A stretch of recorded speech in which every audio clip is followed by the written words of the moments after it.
Welcome to another episode of Unbiased Transfer Talk, where I give you some of the top transfer news currently on. Um, there's not been much going on in the transfer market recently. The past couple of days, there's been a few bits and pieces, but nothing majorly like concrete like yet. But I'm gonna go through a few today that I've seen pop up. A couple interesting ones. So starting with Declan Rice, Man City put in their first bid. So everyone, including myself, that thought it could be bullshit. It's obviously not. They bid 80 million plus 10 million add-ons um, in smaller instalments than Arsenal. It got rejected by West Ham, and it looks like Arsenal are going to be putting in a third bid, hopefully close to 100 million. Hopefully that can get accepted and Arsenal can move forward without City putting in another bid, but we'll have to wait and see on that one.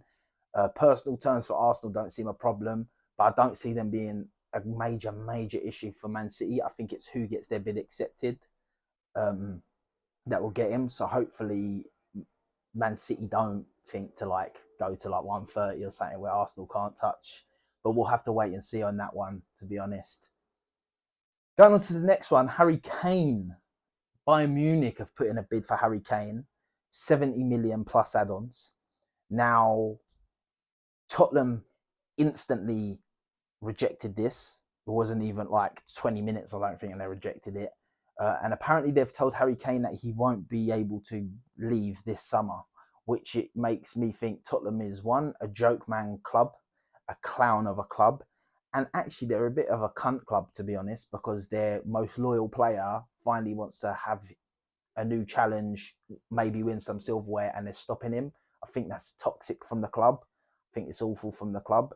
And to be honest, it's going to bite him in the ass because he'll leave for free next season if they don't sell him, and then he'll get the choice of wherever the fuck he wants to go.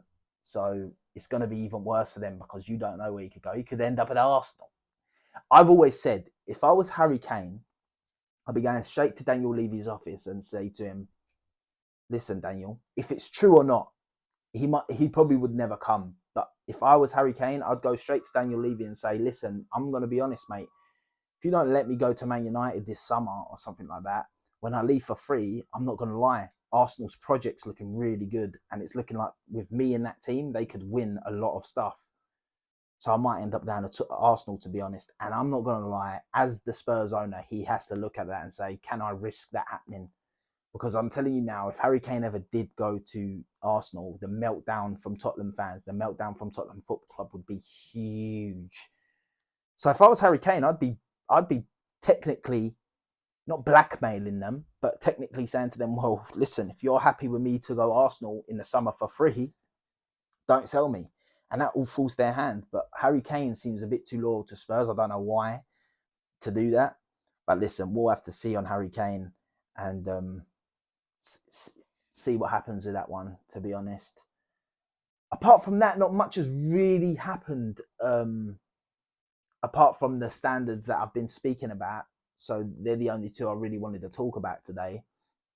And I just wanted to talk about, one more, sorry, that happened today. Maddison to Tottenham. Looks like that could be happening. Looks like it will be happening probably. Personal terms are agreed. So it's just now a fee with Leicester for them. Now, for me, I think James Maddison's a bit of a bum if he's turning down Newcastle to Tottenham. I don't know. Maybe Newcastle have called their interest and they don't want him anymore. But Tottenham's not a great move for him, in my opinion. Like, yeah, they're a big club, but I personally don't see Tottenham getting in the Champions League for a while now.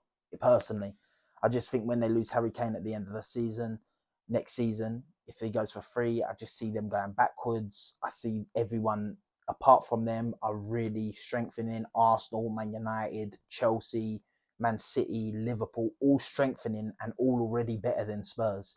So I don't think that's a great move for him. But I mean, I guess from the Championship, any Premier League move's good. But I think he should definitely be trying to push to go to Newcastle United because he could do big things there. He's still not too old, so he could be there for times where they end up winning the league or something. You never know. You know, who would have thought that Newcastle United would get top four this year? Not many people thought that. Everyone thought that they'll slowly climb, but they seem to have accelerated really quick with great signings and great recruitment. So we'll have to wait and see on the Maddison one as well. So to be honest, that's all that's really going on right now. There's a few other little bits and pieces here or there. We'll definitely be doing a proper one once some more concrete stuff come out. But yeah, I just thought I'd put this out today and talk about it.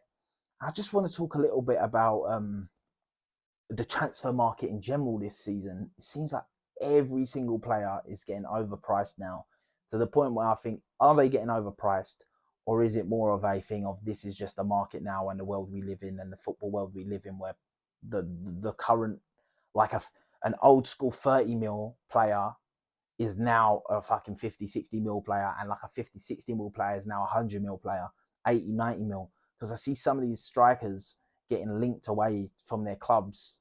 Like there's the Norwegian guy in the Serie A linked to Man United, and they're saying they want 80, 90 million for him.